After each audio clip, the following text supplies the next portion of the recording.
చెంపకి చుక్కని పెట్టి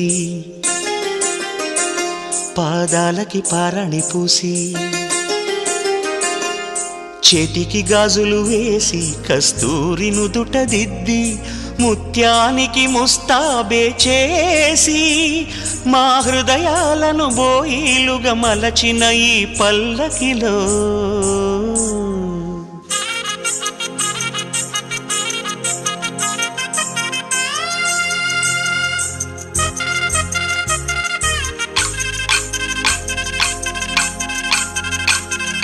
పల్లకిలో పల్లకిలో పెళ్లి కూతురు రాణిలా ఉంది, మహారాణిలా ఉంది.